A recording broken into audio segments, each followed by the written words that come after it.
তোফায়েল সে ছিল সবচেয়ে বড় টেরর, মক্কার মধ্যে সবচেয়ে টেরর। পয়গাম্বরকে মনে করেন ধাক্কা মারত, পয়গাম্বরের গায়ের মধ্যে হাত তুলে ফেলত, নবীকে মানে যা মুখ দিয়ে আসে তাই বলতো, আল্লাহকে গালাগালি করত। দুনিয়ার কাউকে সে কি করতো না, ইজ্জত সম্মান করে। এরকম বেয়াদব সমাজে কিছু কিছু থাকে যে সমাজের এই জাগতিক সম্মানিত ব্যক্তির সম্মান করে না, পরকালের সম্মানে আলেম ওলামাকেও সম্মান করে না। বেয়াদব কিছু বকাটে পোলাপে সব সমাজে থাকে। মক্কার মধ্যে ছিল আমির ইবনে তোফায়েল। মক্কার কাফেররা বলতেছে আজকে আর ভদ্রলোকে দেখাইলে হবে না, এই অভদ্রটারে সাথে লয়ে যাবো, এরে দিয়ে দেখি কোনো কাঁটা মোহাম্মদের গায়ে ঢোকানো যায় কিনা। এই অভদ্ররে নিয়ে আইসা আল্লাহর হাবিবের ঘরে ঢুকছে।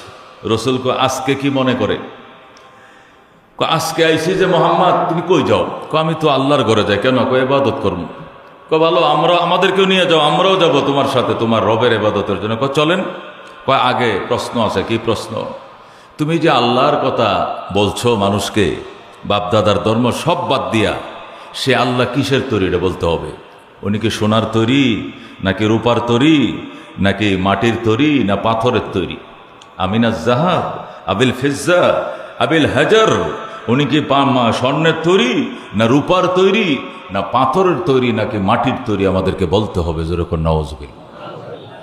আল্লাহ হাবিব সেখানেই হাত উঁচু করে দিলেন। আল্লাহ আল্লাহ, স্পর্ধ কি পরিমাণ বাড়লে, কি পরিমাণ বেয়াদব হইলে আপনার জাতের উপরে হাত দিয়ে বসছে। আল্লাহ এদের দাঁত ভাঙ্গা এখনই দেন জবাব, দাঁত ভাঙ্গা জবাব দেয়া এখনই জিব্রাইলকে পাঠান। সাথে সাথে দুইটা ঘটনাকে কেন্দ্র করে। প্রথম ঘটনা হলো নবীজির বাপদাদা বংশ পরিচয় কি জান, আল্লাহর বাপদাদার বংশ পরিচয় কি, এটা ছিল তাদের প্রশ্ন। দ্বিতীয় প্রশ্ন ছিল আল্লাহ কিসের তৈরি। আমাদের দেবদেবতা যেগুলো আছে দামিগুলো বানাইছি, লাত মানাত ওজ্জা, এগুলো স্বর্ণের তৈরি, আর কিছু আছে রূপার তৈরি, কিছু আছে পাথরের তৈরি, আর কিছু আছে মাটি দিয়ে বানাইছি, কর্কটা দিয়া আমাদের দেশে যেরকম বানায় দুর্গা কালী টালি, এগুলো প্রথম বন দিয়া খের দিয়া বুত বানায়, পরে মাটিতে আবার লিপে পরে এটার মধ্যে কাজল দেয়, আবার আলতা দেয়, বিভিন্ন লিপস্টিক দেয়, দিয়া নারীর মতো সাজায় আর কি। আরবরাও যারা ধনী সম্ভ্রান্ত তারা সোনার উপা দিয়া কি বানাইতো, দেবতা বানাইতো। আর যারা মধ্যবর্তী তারা বানাইতো, মধ্যমানের তারা বানাইতো পাথর দিয়া।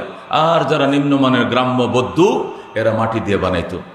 আমাদের দেবতা হয়তো সোনার, নয়তো রূপার, নয়তো মাটির, নয়তো পাথরের। তোমার দেবতা যে আল্লাহ, সে কিসের তৈরি পরিচয় দাও, তাহলে আমরাও তোমার সাথে একসাথে বাইতুল্লাহ যায়া ওই আল্লাহকে ডাকবো। যেরকম নাউজুবিল্লাহ।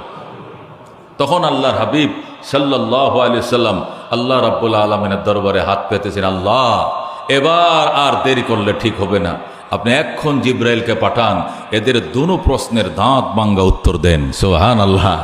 আল্লাহর হাবিব সাল্লাল্লাহু আলাইহি ওয়াসাল্লাম দুনো প্রশ্নের উত্তর চেয়ে আল্লাহ রাব্বুল আলামিনের দরবারে যখন ফরিয়াদ করেছিলেন, সঙ্গে সঙ্গে রব্বুল আলামিন হযরতে জিব্রাইলকে দিয়ে সূরা ইখলাস দিয়ে পাঠাইছিলেন। সুবহানাল্লাহ। ওই দুই প্রশ্নের দাঁত ভাঙ্গা জবাব দেওয়ার জন্যে আল্লাহ তাআলা সূরা ইখলাস মানে কুল হুয়াল্লাহ শরীফ পাঠাইছিলেন। সুবহানাল্লাহ। জিব্রাইল এসে বলে, ইয়া রাসূলুল্লাহ, হাবিব আল্লাহ চোখের পানি মুছে ফেলেন। আল্লাহর হাবিব মাথা নিচু করে রাখছে। আল্লাহ, বেঈমানদের স্পর্ধ থেকে আমার মাথা হেড হয়ে গেছে, আমি মাথা উঁচু করতে পারি না। জিব্রাইল বলে, ইয়া রাসূলুল্লাহ, আপনি মাথা উঁচু করেন। কাফেরদের দুনো প্রশ্নের দাঁত ভাঙ্গা উত্তর দিয়ে আল্লাহ আমাকে পাঠাইছে। আল্লাহর হাবিব বলেন, জিব্রাইল কোন আয়াত নিয়ে এসেছো? জিব্রাইল বলেন, হুজুর, এই ঘটনার জন্য কোনো আয়াত নয়, স্বয়ং সম্পূর্ণ সূরা নিয়ে আসছি। এই ঘটনার দাঁত ভাঙ্গা জবাব দেওয়ার জন্য স্পেশাল সূরা নিয়ে এসেছি। সুবহানাল্লাহ। নবী বলেন, জিব্রাইলকে সূরার নাম কি হবে? সূরার অনেকটি নাম, তার মধ্যে স্পেশাল নাম হবে সূরাতুল ইখলাস। জোরে কোন সুবহানাল্লাহ। জিব্রাইল তেলাওয়াত করে শোনাও। তখন জিব্রাইল আলাইহিস সালাম তেলাওয়াত করে শোনাইছিলেন, কুল হুয়াল্লাহু আহাদ আল্লাহুস সামাদ লাম ইয়ালিদ ওয়া লাম ইউলাদ ওয়া লাম ইয়াকুল লাহু কুফুয়ান আহাদ। আল্লাহ ডাক দেয়া বলেন, কুল হুয়াল্লাহ। হে রাসূল, তাদেরকে বলে দেন যারা প্রশ্ন করে আপনার রবের পরিচয় জানতে চায়, আপনি বলে দেন এই রব মানাত নয়, এই রব ওজ্জা নয়, এই রব কালী নয়, এই রব দুর্গা নয়, এই রবের নাম হলো আল্লাহ। যেরকম সুবহানাল্লাহ। কুল হুয়াল্লাহ। হে বন্ধু, আপনি দ্ব্যর্থহীন ভাষায় বলে দেন, আপনি বজ্র কণ্ঠে বলে দেন, আল্লাহ শুন, আমার দেবতার নাম, আমার মাবুদের নাম হলো আল্লাহ। যেরকম সুবহানাল্লাহ। আল্লাহ কে? হুয়া ইসমুন লিজাতিল ওয়াজিবিল ওজুদ আল মুস্তাজমে বিজমি সিফাতিল কামাল। সুবহানাল্লাহ। আল্লাহ কাকে বলে? হুয়া ইসমুন লিজাতিল ওয়াজিবিল ওজুদ। আল্লাহ বলে এমন অবধারিত সত্তার নাম, এমন অবধারিত সত্তার নাম, যিনি আছেন, যিনি ছিলেন, যিনি থাকবেন, এক সেকেন্ডের জন্য যিনি বিলীন হয় না। যেরকম সুবহানাল্লাহ। আল্লাহ কাকে বলে? ওয়া ইসমুন লিজাতিল ওয়াজিবিল ওজুদ। আল্লাহ বলে এমন সত্তার নাম যার অস্তিত্ব অবধারিত। অবধারিত মানে যার অস্তিত্ব একটা সেকেন্ডের জন্য বিলীন হয় না, একবার সব সময় আছে, সব সময় ছিল, সব সময় থাকবে। যেরকম সুবহানাল্লাহ। আল্লাহ বলেন লা তাখুযুহু সিনাতুন ওয়ালা নাওম। আমার নিদ্রাও নাই, আমার তন্দ্রাও নাই। সুবহানাল্লাহ। আমি বিলীন তো হই না, আমি সশরীরে স্বজ্ঞানে অস্তিত্ব নিয়ে থাকা অবস্থাতে একটু একদিন একটু জিমানিও আহে না, একদিন একটু ঘুমানিও আহে না। যেরকম সুবহানাল্লাহ। আমি এমন সজাগ, এমন সচেতন, আমি আমার অস্তিত্ব হাইয়ুন কাইয়ুম, যিনি চিরজীব এবং চিরঞ্জীব। যেরকম আল্লাহু আকবার।